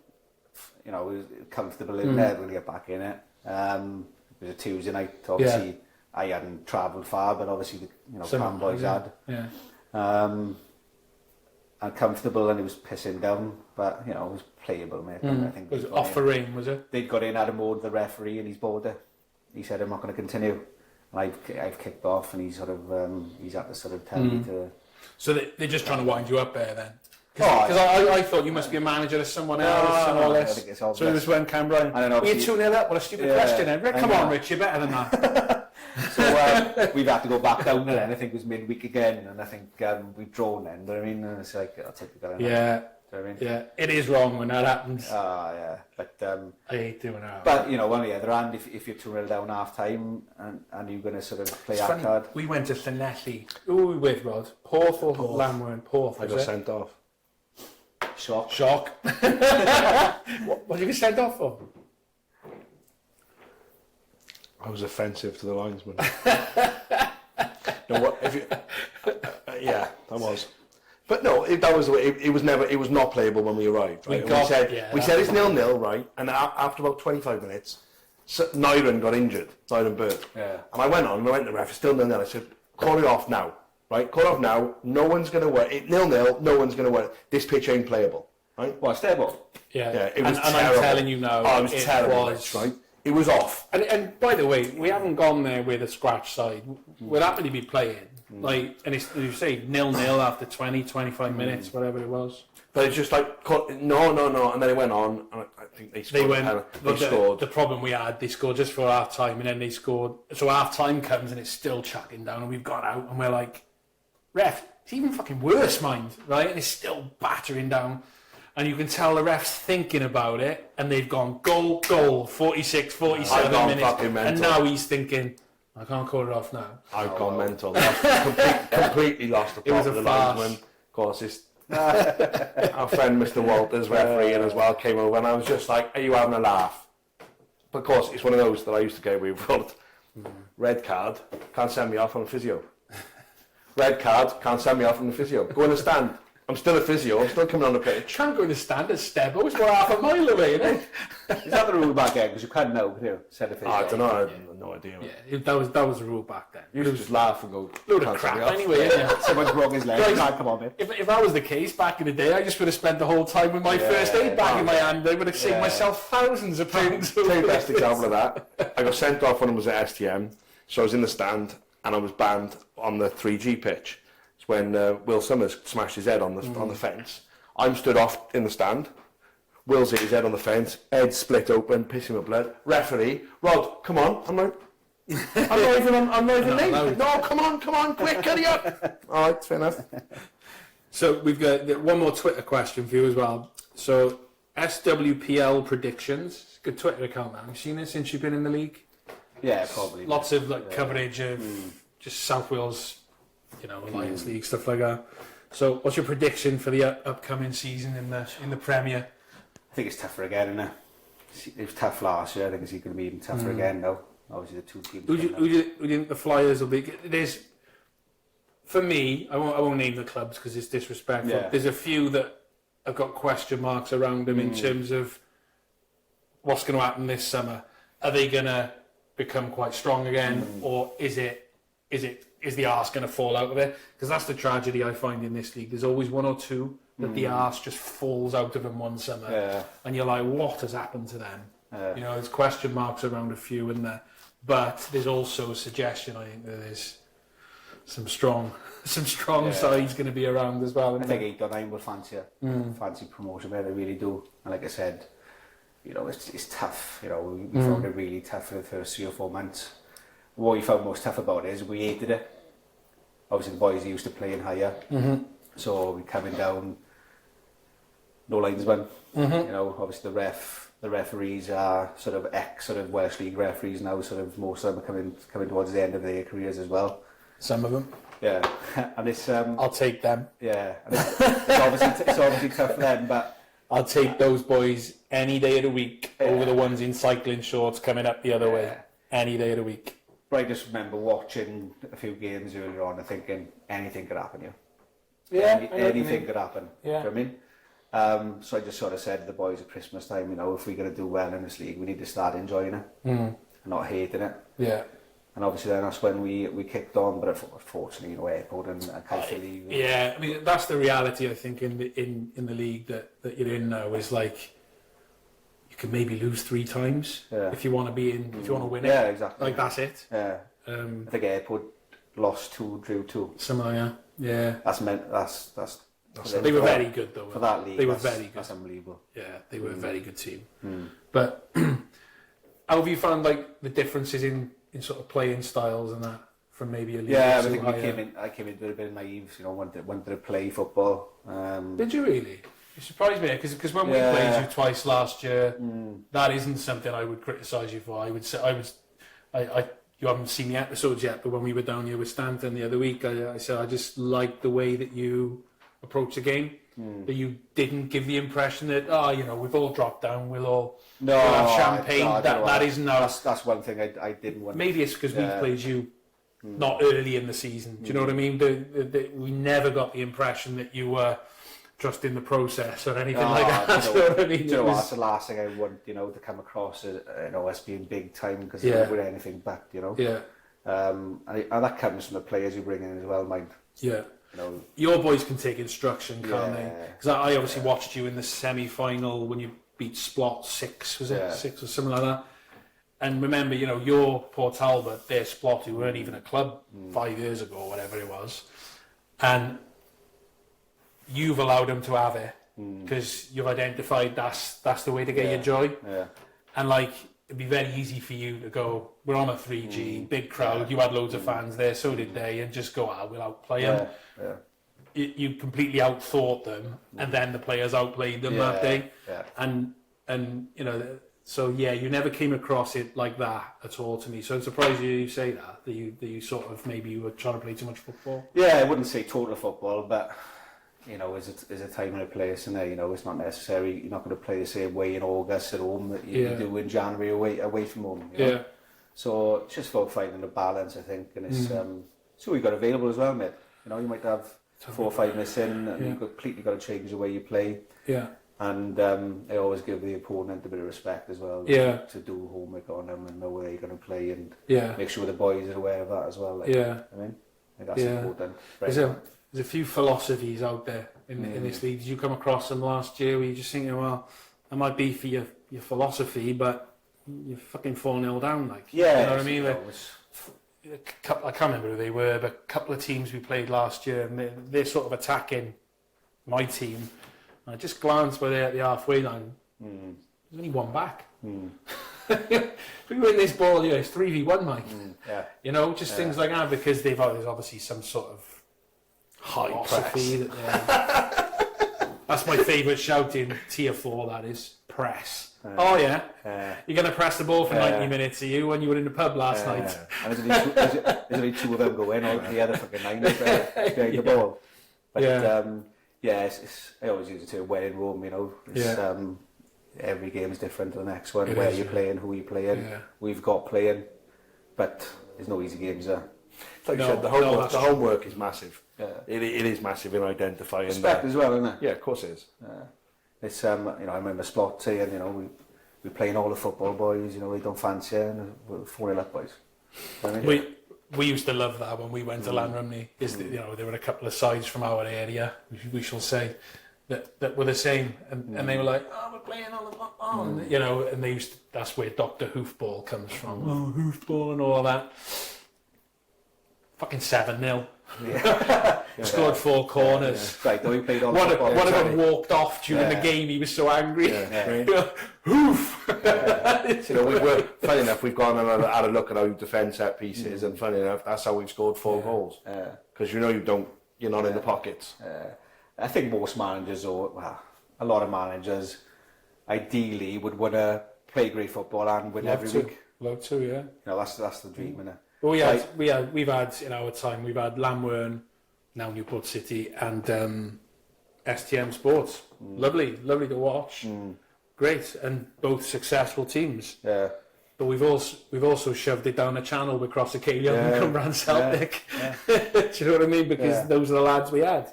I just think, for me, the best, and the teams I played in as well, I think as a manager, you've got to have a team who could outplay someone on one day, and then a week after. That's what I said to Dean one night about your Goytre team, is that one day you'd play against you lot and you'd just smoke us off the park, and we'd be like, fucking hell. That's why I was talking about that game. You and Jeffers playing up front together. and then another day there's an almighty war, and you'll come out on top of that, and Connaughty's climbing into the stand to fight one of the supporters at the end as well, and then all of you boys are behind him, and it doesn't matter how you did it. That's you know, you'd win. That's for me where I'd want to get my teams in the place where you can place them off a park one week and then go and dog it out the week after. Yeah. But one that stands out was with Trefelin in our second season. Yeah. We played Monmouth right at home. Right. I think we beat them 3 or 4-0 in January. Our pitch was good then, I mean, even in January. Yeah. And we'd had like 80% possession and fucking could have been 8. 2 weeks later, we played them away. And remember they used to share with the rugby pitch? Oh, yeah. At the cricket. So the rugby had been home January the 14th, whatever the fuck it was. And we played them on the 21st. They hadn't touched the pitch. Purposely now, because obviously we played off the park. We've gone out there, awful flipping game, literally people sinking in the mud. And we've dogged out the 1-0 win, and sometimes they are better than the 3 or 4-0. 100%. About 80%. Yeah. You know what I mean? So if you could do both, you laugh at them. That's what management's about, isn't it? Yeah. I mean, otherwise, you wouldn't be a manager if you hadn't changed the way you play. It was Jonah that said it to me, actually, when I worked with him at Dennis Powers. Jonah said, I used to be on to him on a Friday, what's the team? Eager as fuck when I back then, just come out of playing into coaching and stuff, and he's like, I'm decided, yeah. And back then, I'd be like, fuck, you haven't even picked the team yet. It's fucking Friday night. What's wrong with him?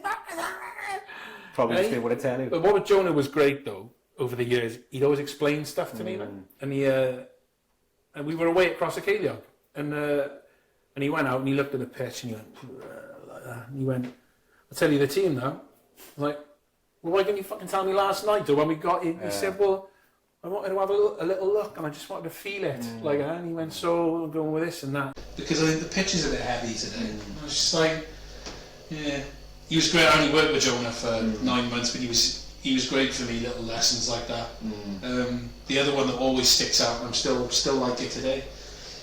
He was just about to take over, but I was in caretaker charge, and we've gone down to 10 men late in the first half in a cup game against Ely Rangers, and missed the match of the day at the time, 4-4-1, and he went and steps in off my shoulder. Dwayne Strong get back up front, 4-3-2, right, we won the game, and after the game he explained to the players and to me that he was like, never go one up front, and this is why, and blah, blah, blah. Now pro game is different, but at this level, the way he explained it to me in like a 3-minute explanation, I still do it today. Do you know what I mean? Because I was so sold on you're fucking spot on. I never thought of that. I remember Dave Morgan saying he'd learned that off Jonah. Yeah. Well, I told him what Jonah told me. That's what it was. But it was transformational because it then happened to us 2 or 3 other times that season, and we won every time. Yeah, I know a couple of teams as well got lots of joy from doing that when you went up 10 men. Played really well in 4-3-2 with 10 men. Right. And then what they started doing is thinking, hang on a minute now, if we play them well like that with 10 men, why don't we just put an extra winger out there to start? Yeah. So they played 4-3-2, a lopsided winger, as if you just had 10 men, we got like a bonus. Yeah. So when the ball breaks down, then all you're doing is putting the ball out wide to your spare man. Yeah. But obviously, you don't always work like that, does it? Funny enough, I said on Dean's episode talking about that when he came with Tom to us across that I couldn't work that out when he did it to us, because he wanted to just put the ball behind Reece Cars, our full-back. And left wing, we had 2 9s, and I was like, what the fuck's going on here? That's all he was doing, just put it behind the full-back. Because obviously the back 4 are going to be occupied by the 2 centre forwards, so just an outlet all the time. Definitely. I mean, teams struggle against 2 up front, don't they? They're not used to it. Yeah. Not used to it at all now. Yeah. The old one off, even when my boys under 14 were in 15s. They play 1 marks, 1 sweeps, and when teams have done 2 against us, you could see them look at each other. I mean, what are we doing here? It's like absolute panic. Mental. Yeah. So, how far does the club think you can get back in the direction of where it used to be? I think it's just 1 season at a time yet. I mean, like I said, the first, we had a 3 or 4 year plan, and the first couple of years all about just putting the club back on the map. Obviously, we've done that in year 1 in many respects in terms of winning, double, but the trophy in particular. I think it was one of them, we didn't realise how big the trophy was until we won it. So I mean, it's a great compliment, it's easy to say when we won it, but when you go to play... But also, it's not a trophy you would necessarily have had much exposure to over the No, years, exactly, either that's true. Player or as a coach. Yeah, that's true. But just going up and playing your Corders Key, Triada Bay in the semi-final as well, you know, all Welsh Prem ex-Welsh Prem players, sorry. You know, we beaten them well as well. Yeah. So it's you know, we just took to it. There was always that feel, I think, even in the earlier rounds. I mean, when we were winning the early rounds, there's always that feel. I mean, you know, we can go a long way in this. Yeah. And obviously, to win it now is a brilliant yeah, start. Tremendous. So momentum as well, isn't it? It's that, mate. Yeah, it's just like building everything now on and off the pitch, and obviously taking it season by season. Don't get too far ahead of yourselves. Yeah. It's like I said, now. If the club does get back to Cymru South one day, you know, well, look at it now, mate. You know, you probably need £2,000 a week just to compete now in Cymru South. So hearing, yeah. So it's especially this area because there's so much demand on top players because there's so many good clubs, isn't there? Yeah, exactly that. So obviously there's another from this area this season, isn't it? Yeah. Having United having come up. Yeah. Very impressively from the league below last year, and the league below that, before that, and the league below that. So they're coming on, and they've got some cracking players, very well run. All local as well, so, and obviously Vince manager, top manager, top coach, top guy as well. Yeah. So yeah, it's nice to have a derby as well. You know, this season we didn't have one last season. Yeah. Probably the first time we've been involved in football, we didn't have a derby. I bet it was. Strange, yeah. So it's you know, it's nice to have a local team in the league as well, and obviously makes it a lot tougher as well. Then. Yeah. Gonna keep picking up the medals. Hopefully, mate. Yeah. That's the aim. You know, as you said, mate. You know, it gives you a taste, and then once you've won one or two, you need one more. Yeah. This is funny. I haven't told Roger this. We had a friendly on Friday. Some little fucker told me to get my medals out. He was about 23. Like, come here, son. I want my fucking photograph. Come here. I looked at him, this lad. I know, what did you win, like a Lions Division 1 or something last year? It was a strange one. But the reason I laughed is I've seen it so many times over the years. You might get in now you've been managing for a certain length of time. Now people know you as the manager, but as the youngsters come through, you might not, like I said about Dean Morris tonight, won 7 Welsh League titles, but he's like, who's this fucking double Sawyer? And the other one is when we were at Lanrumney, we had Will Summers, who's Chris Summers' son. And Chris would just be stood on the side watching. He's very supportive of him, as you can imagine, because he coached him as a kid. And it's just this guy on the sideline there, and you're thinking, it's one of the Welsh Premier League's top ever scorers there. And he might be like sort of giving an opinion or something like that to someone, and his kids go in. And you're just thinking, if you had 10% of his talent, you'd be way higher than we are now. 100%, I mean, I said a lot lately. I think in 10 years, unless something happens, I think the game could be in trouble, you know, because the youngsters coming through now, and they used to play every week, and then they get into the, you know, anyone near the first team, and they want to play every minute of every game.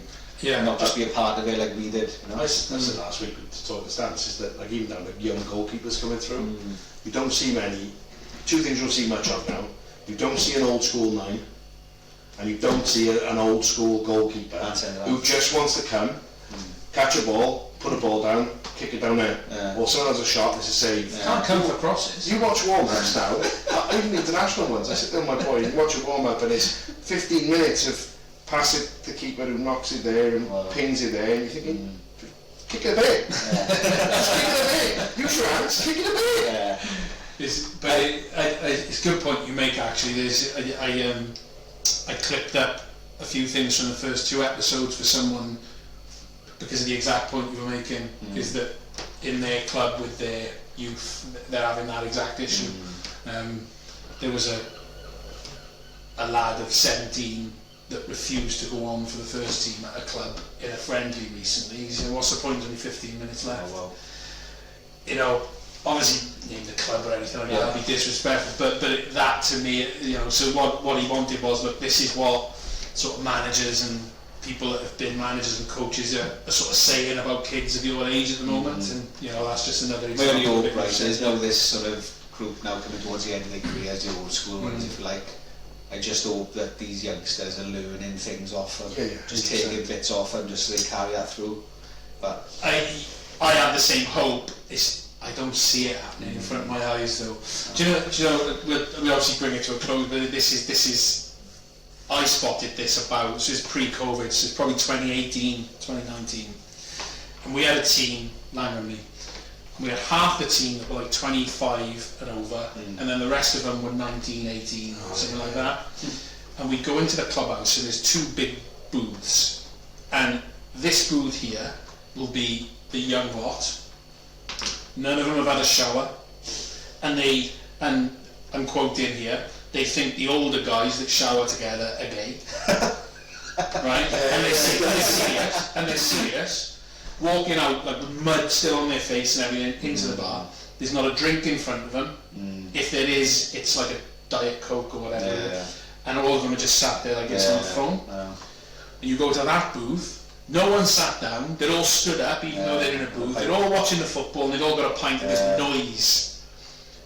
And I thought, fuck me, when they retire and they are in their mid-20s, which they are now, these lads, you're like, some of them have, like Ethan Mackey, who played for me for years at Langley, you know, a top drinker, like his old man, but a lot of the ones who were with him, they don't play football anymore. They don't do anything with their mates. One of them retired at 18 because he got a girlfriend and she said she wanted to go shopping. And that's my worry. I don't actually see that is happening with a lot of people. The youngsters now, they come to football if they've got nothing else to do. Yeah, you're not the first person who said that to us. So it's scary, really. That's the same thing at junior level, Rich, as well. Yeah, you tell me, didn't you? I've got boys who just, like I've said, we'll start training 4th of August. No, we're not back to that bank holiday. I'm like, that's the week before the season starts. What am I supposed to do? I've got 20 players available and 14 of them go skiing at February. Like even when I was young, like go on holidays, 6 weeks off. Yeah. Do you know what I mean? I think that's obvious to me. They still try and do it now. Do you know what I mean? I was telling you before we came in, we had this friendly last Friday and we had 15 players unavailable. Right? Now, everyone's got a holiday, and I never begrudge anyone a holiday because look, everyone deserves a fucking week or two off, don't they? Right, and just go and have fun. But nowadays, it's holiday and another weekend away or two, and Oasis concert last week. And by the way, Oasis concert with 3 hours notice for some of them last week, and it's just like the fact that they've told the manager they'll be there for a game. I actually. They'll rip the piss out of me when they hear that's why I did it, but halfway through the game on Friday I came out with a WhatsApp group because I thought I'm going to say something I regret to some of these tonight because I'm here watching this. While 15 of you were off doing something else. I can't ever remember playing or coaching a pre-season game with 15 players. It's always mad. I remember my early years with Goytre. We only have 14 players in the squad. Yeah. You imagine that now, you wouldn't feel the side. You'd have the same 11 every week, right? And then 3 boys who were sort of happy to come on and just be a part of it. Yeah. And that would be every week. Yeah. But you wouldn't have people fucking on holidays in the season. Nobody get injured. If you've got a needle, you just play. Nobody would be away with their misses. Have you had, I know obviously Cam Bryan's got a big setup, like professional, so you wouldn't have had it there, but like, have you managed a team where there's a second team, like a reserves? Yeah. Have you had, I don't want to play for the first, I'd rather play than sit on the bench? Yeah, you do better. I think all clubs. That's rife, man. That is rife. And it's such a challenge, because what do? Do you continuously, especially in Cardiff with this 100 teams, what do? Do you keep saying, well, you're out the club then? Yeah. You'll end up with no second team. Yeah, it's tough. It's so difficult, but back in, like you say, the 17-year-old chomping at the bit to be involved. When I was 17, 18, right, before I got into the first team properly, so the first would have a game on a Friday night, for example, so I'd sit on the bench, maybe get on, maybe not get on. Saturday, play for the reserves, out here. With all, there's brilliant things, you'll half the youth team, and half like all the older lads who are coming towards the end. Yeah. And it was brilliant, learned so much off Webbers, Declan Monks and people like that, and it was just a brilliant just a learning curve. And then we play on the Sunday out for the youth. So you're involved in 3 games over the weekend, and you're loving every single. There's something different in every single one. Big part of the learning part that I know Gareth touched about is you learn a lot out there, you learn a lot in the dressing room, and you learn a lot in the bar. And if those 3 things are not aligned, that's where people fragmented. It doesn't work. We bring it to a close anyway because we could be here all night. But what I always said to Rod, our first year at Lamwern, we were 2nd or 3rd in the league at Christmas, and I knew we weren't going up. And that's because I turned up at the Christmas do, and there was 5 of them there. I knew.